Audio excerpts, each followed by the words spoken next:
interesting series of events that happened. My father arranged his ticket to Delhi from New York.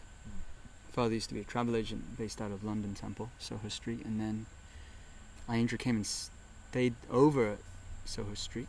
I vaguely remember my father mentioning it to me, and then he went through to Delhi. Not too long after that, we came to India. My father, myself, and my older brother, 3 of us. And we walked in Krishnavaram temple in the courtyard, and I heard this devotee chanting Hare Krishna. And Ayendra, was playing mridanga. And he had like a glove on, and he was like sliding with the glove, like making that whoop whoop sound, sliding with the glove. And I was like, wow, that's pretty cool. He doesn't burn his hand up. He doesn't get blisters and stuff. And I was a kid, so you think, oh, look, that's funny. He's wearing a glove. But then it really hit me when I looked at him, and the image I get now was of someone who was chanting from the heart. And because when I heard the Mahamantra coming out of that kirtan, it penetrated my heart, and I was like, wow, what is this sound vibration I'm hearing of this Mahamantra that is so distinctly different from any I've heard before? And I remember like the distinct red copper beard and striking imagery of, it's like, wow, this guy hasn't shaved either. And he was just like fully absorbed in chanting, his eyes were shut, and I felt actually he was singing from the heart. And then we took darshan like that, and we took Chandramita.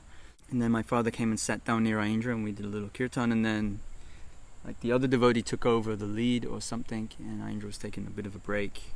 I don't know if he was drinking water or he was just resting his voice. And then he turned to my father and they started talking. They started conversing. He had a mridanga which was sitting sideways, not standing up, sitting sideways near to him. And I was intrigued to want to engage in kirtan. And I saw this mridanga and I thought, well, I was naturally attracted to it, even though I hadn't taken any lessons or still haven't really taken any lessons or really focused energy in it. I thought, well, all right, I'll play mridanga. And I pulled the mridanga over to me and it started rolling towards me. And I was ready to catch it.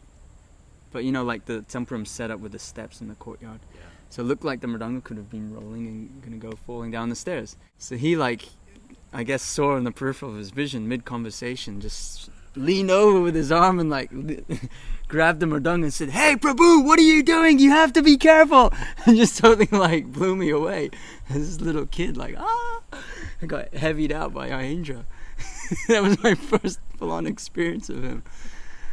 And then I never forgot it. And then many, many, many years later, I didn't even know who he was then, really. I just knew him as one of my father's godbrothers, and they had a relationship. And then he got the mridanga, and then he said, "Okay, anyway, Prabhu, I should probably just be getting back to kirtan." And then he sat with the mridanga and carried on with the kirtan. But 1997 in Kartik, I think Niranjan Swami was singing, or some senior devotee was leading Damodarastikam, and I was playing mridanga with one of my friends. And in the middle of the kirtan, there was this devotee playing kartels, dancing around in ecstasy with all the other devotees, and coming up close to the kirtan, and getting right up in everyone's face with the kartels, and then dancing some more. And then it really hit me that, hang on a minute, and this was in 1997, and that must have been just under 10 years later. That's that guy that freaked me out when I was a kid. It's the same guy, and he's still here. All right, now I'm going to show him what I wanted to do on mridanga. So I picked up mridanga and played with him in kirtan. And I didn't tell him that story till many years later, but I showed him that I was a willing candidate for playing mridanga, even as a young kid.